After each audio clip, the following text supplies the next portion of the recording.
हरे कृष्णा, जय श्रीमन नारायण। आज हम बात करने वाले हैं रूप ध्यान के ऊपर। कैसे हम भगवान का ध्यान अपने मन में करें जिससे हमारी भक्ति बढ़े और इसी भौतिक संसार में धरा धाम पे हम वैकुंठ लोक का अनुभव कर सकें।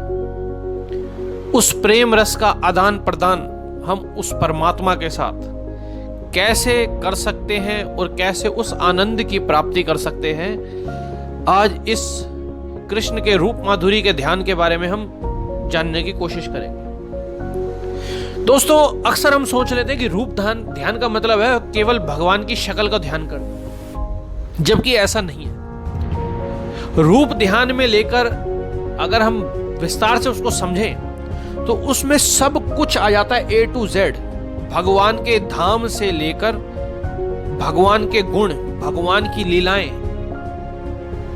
भगवान के संगी भक्त, जितना भी सब कुछ है, भगवान की प्रेमी गोपियां हैं, जितने भी कुछ हैं, सब रूप ध्यान के अंग हैं। क्योंकि कृष्ण ही समग्र है, कृष्ण ही अपने आप को विस्तार करके असंख्य होते हैं और लीला रचते हैं।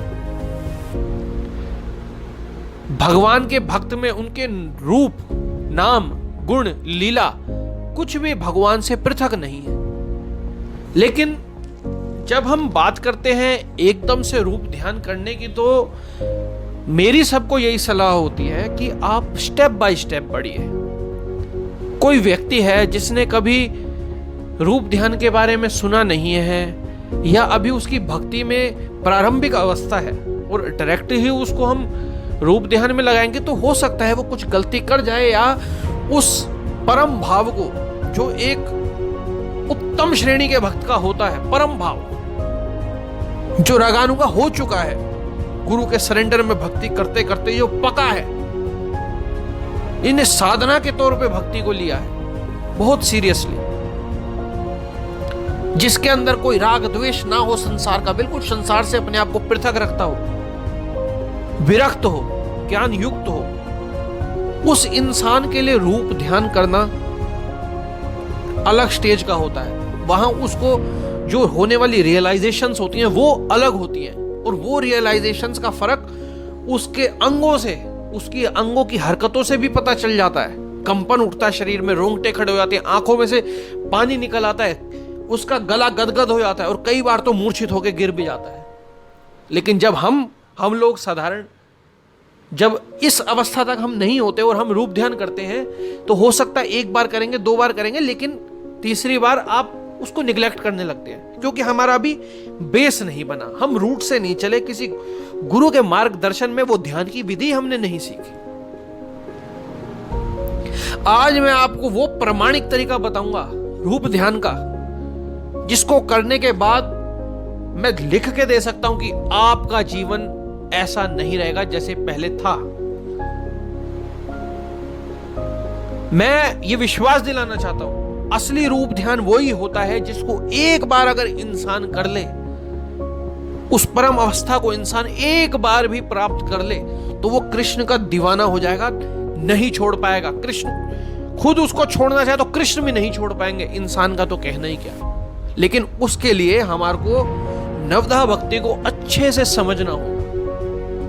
जब तक हमारी ये नवधा भक्ति अच्छे से हम नहीं करेंगे, हमारे प्रिंसिपल्स को फॉलो नहीं करेंगे, तब तक उस अवस्था तक हमारे को नहीं पहुंचना चाहिए। जैसा कि कहा जाता है, हम भागवतम के सीधा 10वें स्कंद को पढ़ने लग जाते हैं और शास्त्र मना करता है कि इंसान को 10वां स्कंद बिना स्टेप बाय स्टेप एक से स्टार्ट किए 10वें स्कंद तक नहीं पहुंचना चाहिए। क्योंकि पहला स्कंद भगवान के चरण है, चरण से ऊपर जो हिस्सा है ऐसे ऐसे क्रम वाइज ये बढ़ता है और ऐसे ही 12 भाग बनते हैं इसके। इसलिए कहा गया है कि सीधा 10वां स्कंद, जिसमें भगवान की माधुर्य लीला है, वो स्टार्टिंग में किसी भक्त को नहीं पढ़ना चाहिए, निषेध किया गया है उसका। लेकिन कुछ भक्त होते हैं जिनको इस चीज का पता नहीं होता और बेचारे करने लग जाते, तो इससे हमारी भक्ति के बिगड़ने की और हमारी मन की इतनी कैपेसिटी नहीं होती बुद्धि की कि हम उस परम अवस्था को पकड़ पाए। जब मना किया जाता है तो उनको बड़ा दुख होता है। ऐसे ही जब हम ध्यान करते हैं या भगवान के विग्रह को दीप भी दिखाते हैं तो हमेशा चरणों से ही स्टार्ट किया जाता है। भगवान भी कहते हैं सबसे पहले अगर कुछ पूजनीय है तो मेरे श्री चरण है। हे अर्जुन, भगवान ध्यान योग में भी कह रहे हैं कि जो इंसान, जो व्यक्ति मेरे चरणों को हृदय में ध्यान करता है वो ही सच्चा योगी है। इसलिए हमेशा चरणों की स्टार्टिंग ही सबसे पहले बताई है। और इस चरणों की स्टार्टिंग के पीछे रीजन क्या है? रीजन है सरेंडरनेस।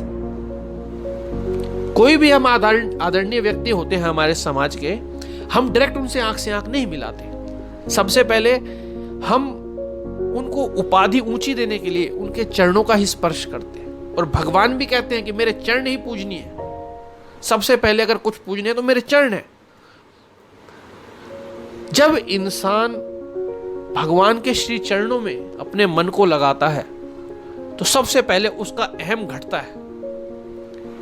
उसको चरणों से प्रियता परमात्मा की स्टार्ट करनी चाहिए। परमात्मा को अगर ध्यान है तो सबसे पहले जो स्टार्ट करना चाहिए वो चरणों से ही करना चाहिए।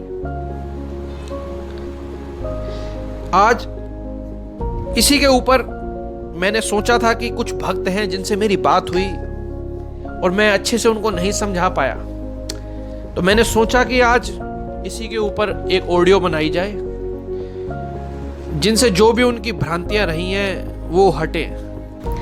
कभी कभार गुस्सा कर जाते हैं कि प्रभु जी आप क्यों चरणों से ही या क्यों ऐसे स्टेप बाय स्टेप चला रहे हैं। देखिए दोस्तों, रॉकेट के उड़ने का भी एक प्रोसीजर होता है। स्टेप बाय स्टेप चलता है तब जाके रॉकेट उड़ता है। एकदम से रॉकेट छलांग मारने की कोशिश करेगा तो गिर जाएगा। जितने भी आज तक हमारे आचार्य गण हुए हैं, जो हमारी गुरु परंपरा से हम सीखते आ रहे हैं, रूप ध्यान की विधि यही बताती है कि हम धीरे धीरे पहले भगवान के चरणों से हम उठते उठते मन में विचार करते हुए, जब हमारा प्रेम हो जाए उन चरणों से, तब आप घुटने तक उठिए, घुटने से ऊपर कमर तक, कमर से भगवान का वक्षस्थल, फिर भगवान की भुजाएं की गर्दन, सुंदर गर्दन, फिर उनके मुख तक पहुंचिए। यही एक रिस्पेक्ट देते हुए उठना है, क्योंकि हमारी अवस्था शायद अभी किसी की मीरा जी जैसी ना हो। तो मैं आपको यही सलाह दूंगा कि आप हमेशा भगवान के दर्शन करें तो उनके चरणों से करें, उनके चरणों से पहले लिपटिए फिर ऊपर बढ़िए। इससे आपका जो स्वाभाविक प्रेम है वो सरेंडरनेस के साथ होगा और भगवान और भी ज्यादा अपने लगेंगे। निस्संदेह रागानुगा भक्ति में भक्त को लगता है कि भगवान मेरे मित्र हैं, भगवान मेरे दोस्त हैं, लेकिन वो बढ़ता धीरे धीरे ही है, एकदम उस अवस्था तक नहीं पहुंचता। पहले दास्य भाव आना चाहिए हमारे अंदर। दास्य भाव से हमारे को पता रहता है हमारी स्टेज क्या है, कि एक्चुअल में है तो वो परमात्मा ही। अर्जुन भी कहते हैं कि हे सखे, मैं तो आपको अपना मित्र, कई बार मैं आपको कुछ भी कह देता था, कभी कभी खरी खोटी भी कह देता था, लेकिन जब आपका ये दिव्य रूप मैं देख रहा हूं तो मैं आपके चरणों में लोटपोट होना चाहता हूं कि आपका क्या व्यक्तित्व है और मैं आपको क्या समझ रहा था। ऐसे ही चरणों से हमारे अंदर रहती है कि हम एक्चुअल में उसके पुत्र हैं और वो हमारा पिता है, परम पिता है, परमेश्वर है। उसके बाद धीरे धीरे हमारी अवस्था जब बढ़ने लगती है तो भगवान भी ऐसे ही प्रेम का आदान प्रदान हमारे साथ करते हैं। तो ये रूप ध्यान की विधि है, स्टेप बाय स्टेप प्रोसीजर है। सबसे पहले तो आप भगवत गीता को ध्यान से पढ़ें, भागवतम को पढ़ें, आचार्यों से श्रवण करें भक्ति के बारे में, अलग अलग रसों के बारे में, भक्ति रसामृत सिंधु का अच्छे से अध्ययन करें। उसके बाद रूप ध्यान और जो भी हमारी विधियां हैं उसको स्टेप बाय स्टेप प्रोसेस को पूरा करते हुए फिर रूप ध्यान करें।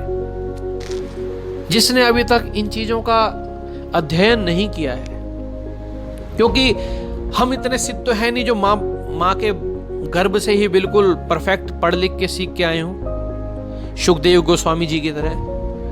तो हमारे को आचार्यों को फॉलो करना चाहिए ताकि हमारी भक्ति शुद्ध हो, ठग भक्ति ना हो। देखता हूं कि आज लोग इष्ट बिल्कुल ऐसे बदलते हैं, आज कहीं आस्था है तो कल दूसरी जगह हो जाती है। कभी किसी गुरु पे आस्था होती है तो कभी कहीं पहुंच जाती है। सबके अलग अलग मत होते हैं, कोई गलत नहीं होता, लेकिन इधर उधर कूदना नहीं चाहिए। एक जगह उसको समझिए, पहले तरीके से चलिए, क्योंकि गुरु में कमी नहीं होती, कमी हमेशा शिष्य में रह जाती है कि शिष्य सीधा गुरु बनने की कोशिश करने लगता है। तो ये छोटी सी रूप ध्यान की विधि थी, जो मेरे साथ कुछ लोग जुड़े हुए हैं उनको ये काफी अच्छे से समझ आएगी,